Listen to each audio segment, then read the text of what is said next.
عبداللہ ابن عباس رضی اللہ عنہما فرمائی نبی علیہ الصلوۃ والسلام مبارک پسے شاته شاته روانم زما پیغمبر د شیرین زبان نه یو جمله او فرمایله وی اے صحابو تاسو ته وایم احفظ الله يحفظك توجه شته د جملې ته سلور جملې زما محبوب د شیرین او خوږ زبان نه او فرمایل اے صحابو احفظ الله يحفظك که تاسو وایي چې زه د الله په حفاظت کې راشم او الله د زما امداد وکي نو احفظ الله اے احفظ دین الله تاسو د الله د دین حفاظت وکي د دین سره وابسته شي او ځان دیندار کې نو يحفظ الله الله بس تاسو حفاظت وکي او غیبی امداد به وکي دویمه جمله احفظ الله کته وی چې الله سره ډایرکټ ملاقات کوم نو پیغمبر مې د شیرین زبان نه او فرمایل صحابو احفظ الله تجده تجاهک تاسو د الله د دین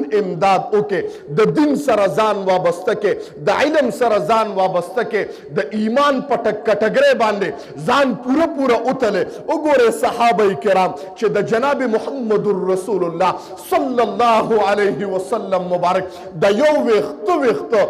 یو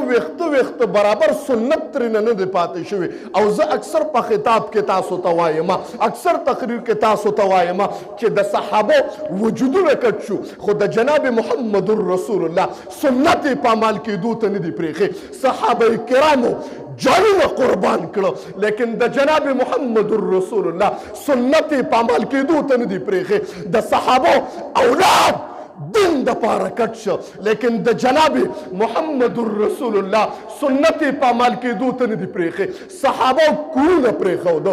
ګرې قربان ک بارې قربان ک درې قربان ک بچې قربان کړ وجودونه قربان کړ کلی قربان ک خاندان قربان ک حسب قربان ک نسب قربان ک لیکن د جناب محمد رسول الله په دین باندې کمپرومایز اونک دین سره داسې وابسته لکه دا دوه لاسونه چې وابسته دي د جناب محمد رسول الله سره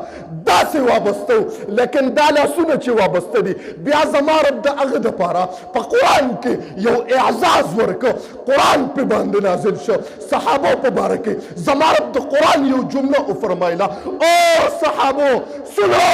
تاسو زما د دین سره وابسته شوې زما د دین حفاظتم وکړه زما د محبوب حفاظتم وکړه زما امدادم وکړه گویا د دین امدادم وکړه زما رب د هغې په باره کې یوه جمله وفرمایله تا قیامت پورې به قیامت سبا شي د قرآن یو حرف به تا ته د صحابه تقدس کاره کوي چې زما قرآن کې جمله وفرمایله رضی الله عنهم ورضوا عنه قسم دې سنو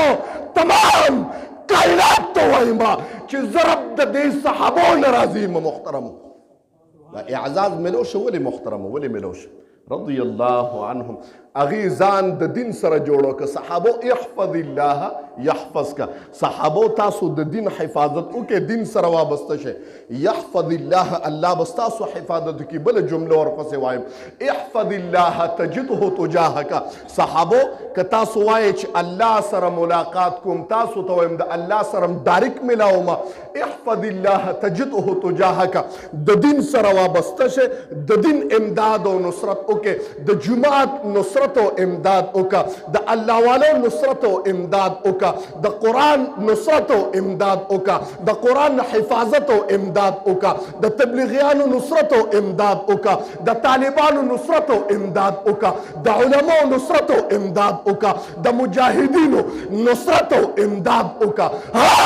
د صوفیانو نصرت او امداد وکا څوک چې دین سره وابسته دي د هغه امداد وکا وایم د جماعت امداد وکا زما رب جمله او فرمایله احفظ الله تجده تجاهك ته د دین حفاظت وکا الله وی مخامخ به درته زه ولاړم اشوک سر سبحان الله صحابو د الله د دین حفاظت وکړي نو الله به مخامخ درته ولاړي مخامخ زه درته ولاړم او قربان شم د الله وی قسم دې زه وخاندم نبی علیه الصلوۃ والسلام مبارک فرمایي وی الله په خنداش صحابه وی خدای دا څنګه توجه شته خدای دا ته څنګه خاندې؟ نو نبی علیه صلات وسلام مبارک وي الله خاندي په هغه انسان باندې. څنګه خاندي؟ قربان شم د الله د ذات نه. وایي یو انسان باندې چې تکلیف او سخت راشي، تاسو ته وایم مؤمنانو، یو انسان باندې تکلیف او سخت راشي او دې منډې وایي منډې، د یو دروازه ټکوي او د بل دروازه ټکوي، الله وی قربان شمن او خندم په دې بنده. واذا سالك عبادي عني فاني قريب اجيب دعوه الداعي اذا دعاني فليستجيبوا لي وليؤمنوا بي. الله وی استانه قربان شم بنده چې سخت در باندې راولم هغه انسانان چې ستا په سخته کې تا پسې ملنډې کوي او خاندي، د هغې دروازو دغه ته ګورې او ولاړې او دروازې ډبې یو در او بل در پسې منډې وې. نبی السلام وی الله وی او خاندم. د الله پیغمبر ولې وی دې بنده باندې خاندم چې زه ورته د ټولو نه زیات نږدې یم او بندګانو پسې منډې وي، زه ورته د ټولو نه نږدې یم. نو بنده راشه زما کور ته راشه که نه، زما د کور دروازه وډبوه، د تهجدو په وخت کې ودرېږه چې خدایه راکه و راکې به راکه. زه اکثر جمله وایم خدایه تا نه غواړم بل در خو نشته او په زور یې دنه غواړم، په زوره په زوره قسم دی. الله وی قسم دی نو چې ته مانه وغواړې، ستاسو څه خیال دی چې ته د یو غیرتي مؤمن دروازې ته ودرېږې او لږ غوندې زره غیرت یې پکې او ورته وې دا شی مې په کار دی، نو نه به درکوي محترمو؟